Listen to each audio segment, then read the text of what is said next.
ओम श्री परमात्मने नमः। मैं आचार्य हृदय अवस्थी आप सभी का शास्त्र चर्चा चैनल पर हार्दिक स्वागत करता हूं। पूज्य गुरु जी प्रातः स्मरणीय प्रोफेसर भगवत शरण शुक्ल वेद मूर्ति तपोनिष्ठ गीता उपनिषद व पुराण के विशेषज्ञ हमको मांडुक्य उपनिषद पर ज्ञान दे रहे हैं। और जाग्रदादित्रयोन्मुक्तम जाग्रदादिमयम तथा ओंकारैक सुसंवेद्यम यत्पदम तन्नमाम्यहम्। कृष्णाय वासुदेवाय हरये परमात्मने प्रणतक्लेशनाशाय गोविंदाय नमो नमः। शास्त्र चर्चा इस चैनल से संबद्ध सभी विद्वद्गण, सभी जिज्ञासु छात्रवृंद, सहृदय सज्जन वृंद एवं इस चैनल के व्यवस्थापक आचार्य हरिहृदय अवस्थी जी, आप सभी का मांडुक्य उपनिषद के इस विचार परंपरा में स्वागत है।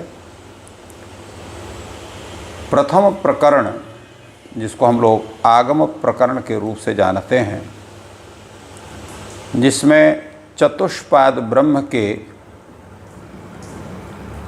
जागृतावस्था, जिसको वैश्वानर जिसका स्वरूप कहा गया, स्वप्नावस्था जिसको तेजस स्वरूप कहा गया, और सुषुप्ति अवस्था जिसे प्राज्ञ स्वरूप से कहा गया, और तुरीय अवस्था, इन चारों का विवेचन किया गया और ओंकार के महत्व का प्रतिपादन किया गया।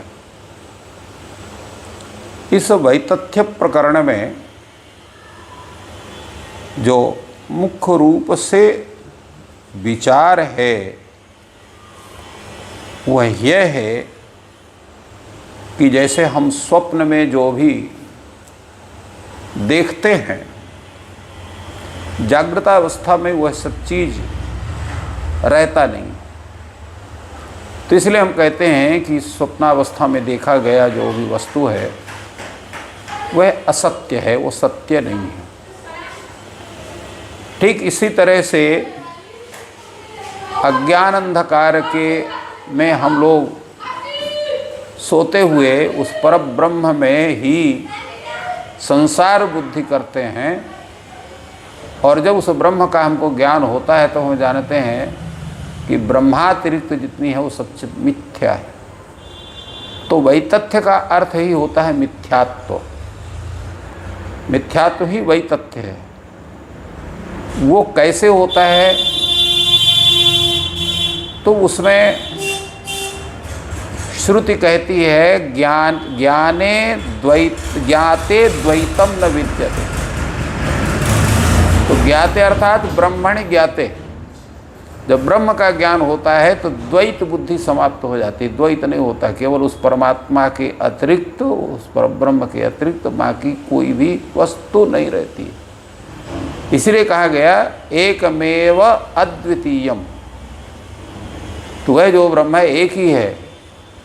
अद्वितीय माने उसका द्वितीय स्वरूप कहीं है ही नहीं है। द्वितीयम नास्ति इत्यर्थ। इत्यादि श्रुतियाँ उस परमात्मा के अद्वैत भाव को प्रकट करती हैं। तो वह जो विचार है वो आगम मात्र का था। अब यहाँ अनेक तर्कों से उस द्वैत भाव के असत्यत्व का प्रतिपादन किया जाएगा, और उससे हम ये समझेंगे कि उस पर ब्रह्म के अतिरिक्त और कुछ भी वस्तु सत्य नहीं है, सब कुछ असत्य है। इसलिए यहाँ पर कारिका कहा गई वैतथ्यम भावानाम स्वप्न आहुर्मनीषिणः। जो विद्वान लोग हैं तो सर्वभावानाम, जितने भावानाम पदार्थानाम, सभी पदार्थों का वैतथ्य माने असत्यत्व स्वप्न के समान प्रतिपादन किया उन्होंने। और उनका जो विचार हुआ तो कैसे हुआ? अंतस्थानात् तु भावानाम संवृतत्वेन हेतुना। उनकी जो सब पदार्थ हैं, चूँकि अंतस्थ हैं, भीतर में स्थित होते हैं, अतः अंतस्थान के संकोच के कारण, अंतस्थानातु भावनाम संवृतत्वेन, संवृतत्वेन संकोचत्वेन, तो संकोच होने के कारण उस हेतु से सभी पदार्थों का मिथ्यात्व का प्रतिपादन आचार्यों ने किया है। इसकी व्याख्या करते हुए आचार्य शंकर कहते हैं कि वैतथ्य का मतलब क्या है, तो वितथस्य असत्यस्य भावः स्वरूपम वैतथ्यम, अर्थात असत्यत्वम, असत्यत्व ही वैतथ्य है। तो प्रश्न होगा किसका वैतथ्य है, किसका असत्यत्व बताया जा रहा है, तो कहा सर्वेषां बाह्याध्यात्मिकानां भावानां पदार्थानां स्वप्नः उपलभ्यमानानां आहुः, अर्थात जो ऐसे बाह्य और आध्यात्मिक पदार्थ हैं जो स्वप्न के समान उपलब्ध हैं, उनका वैतथ्य कहा जा रहा है। और कौन उसका वैतथ्य मान रहा है, मनीषिणः, जो उस विषय में प्रमाण को जानते हैं, प्रमाण कुशला, वो मानते हैं कि ये वैतथ्य है। तो वैतथ्य में हेतु क्या है, तो हेतु है अंतस्थानात् अंतः शरीर से मध्य स्थान येषाम तत्र ही भावा उपलभ्यन्ते पर्वत हस्त्यादयः न वही शरीरात् तस्मात्ते विथता भवितुमर्हन्ति। आचार्य शंकर इसकी व्याख्या करते हैं कि शरीर के मध्य में जिनका स्थान है, ऐसे जो भाव हैं जो उपलब्ध होते हैं, वो कौन से हैं, जैसे पर्वत हैं, हस्ती आदि हैं, ये शरीर से बाहर नहीं है। तो ये जो है ये असत्य हो सकते हैं स्वप्न के समान। ननु और जो दूसरे हैं, नन्वपवर्काद्यंत रूपलभ्यमानैर्घटादिभिरनैकान्तिक हेतु, जो दूसरे हैं, जो अपर हैं, जो शरीर के बाहर हैं, शरीर के अंदर नहीं हैं, शरीर से बाहर हैं, ऐसे जो घर के आदि के भीतर दिखाए हुए घट आदि जो हैं, जो व्यभिचरित होते हैं, वो कैसे हैं, वो अनैकांतिक हैं। तो इसलिए उनका अनैकांतिका हेतु, उनकी आशंका होती है उनकी, कि कैसे दिखाई पड़ते हैं, क्योंकि अंतस्थ होने के कारण, अर्थात शरीर के मध्य में जिनका स्थान है, वही पर्वत और हस्ती आदि समस्त उपलब्ध होते हैं, शरीर से बाहर उनकी उपलब्धि नहीं होती है, अर्थात शरीर के रूप में ही उपलब्ध होते हैं, इसलिए वो मिथ्या उनको मानना चाहिए। किंतु शरीर के भीतर उपलब्ध होने के कारण जो स्वप्न दृष्ट पदार्थ हैं वो तो मिथ्या है ही है। इसलिए ग्रह आदि के भीतर जो दिखाई देने वाले घट आदि हैं वो तो दिखाई देते हैं, इसलिए हेतु यहाँ पर व्यभिचरित हो रहा है। तो उस पर कह रहे हैं कि ऐसी आशंका होने पर इस पर विचार होगा संवृतत्वेन हेतुना, अर्थात स्थान के संकोच के कारण उसकी हेतुता बनती है। क्यों कि अंतः संवृत स्थानात् इत्यर्थ है, वो शरीर के भीतर संकुचित स्थान होने के कारण देह के अंतर्वर्ती संकुचित नाड़ी जाल में पर्वत या हाथी आदि का संभव न होने के कारण वो देहे पर्वतो नहीं देहे पर्वतो सी, देह में पर्वत आदि की स्थिति नहीं बनती है। दूसरे कहते हैं स्वप्न दृश्यानाम भावानाम अंतः संवृत स्थानम इत्येतत् असिद्धम, स्वप्न में दिखलाई देने वाले जो पदार्थ हैं उनमें शरीर के भीतर संकुचित स्थान है, यह बात सिद्ध नहीं हो सकती है।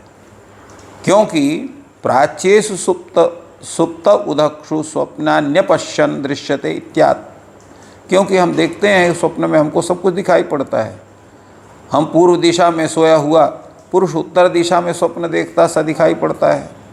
अतः शरीर से बाहर वहाँ जिन्हें देखता है तो वो कैसे देखता है इत्यादि आशंका होती। इस पर यह जो है यह पद्य है, अदीर्घत्वाच्च कालस्य गत्वा देशान् न पश्यति प्रतिबुद्धश्च वै सर्वस्तस्मिन् देशे न विद्यते। वह जो स्थिति होती है स्वप्नावस्था में, तो वह कैसी है कि अदीर्घत्वाच्च कालस्य, जो काल होता है वो दीर्घ नहीं होता, बहुत अल्प काल होता है। आदमी जितने समय सोता है, सोने में भी कुछ समय ही स्वप्न देखता है, पूरे सोते समय देखता नहीं है। तो समय की जो है अदीर्घता होने के कारण और देशात न पश्यति, वह देह से बाहर जाकर के नहीं देखता है, वही अपने शरीर के अंदर ही स्वप्न को देखता है। प्रतिबुद्धश्च वही सर्वस तस्मिन् देशे न विद्यते, और जब जागता है तो स्वप्न में जिस देश को, जिस स्वरूप को, जिस व्यक्ति को जो देखता है, जागने पर उसको कोई उपलब्ध नहीं होते हैं, उनकी उपलब्धता नहीं बनती है। तो इसलिए जो है उसका स्वप्न दृष्ट देश में नहीं गया वह व्यक्ति, ऐसा वहाँ पर सिद्ध होता है। तो इसलिए यहाँ पर स्वप्नावस्था में जिस प्रकार का देखा हुआ बस जागने पर उसका मिथ्यात्व प्रतीत होता है, वैसे ही ब्रह्म ज्ञान होने पर जगत की जो है मिथ्यता प्रतीत होती है। तो इस प्रकार गुरुजी ने मांडुक्य उपनिषद के वैतथ्य प्रकरण का प्रारंभ किया, जिसका अर्थ है मिथ्या। ईश्वर आपकी सहायता करें। धन्यवाद।